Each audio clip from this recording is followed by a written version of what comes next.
Hello guys and good day sa lahat. May ituturo ako sa iyo na paraan paano malaman kung yung tubig ba galing sa labas ay pumapasok. Ito, sa iyong makikita guys, ito may siwang ito, 'di ba? May siwang.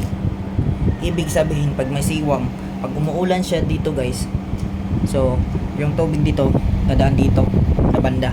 So kailangan guys na yung tubig na yan para at least ma-stop siya, dapat lagyan natin ng stopper para yung tubig ay hindi tatagos yan guys.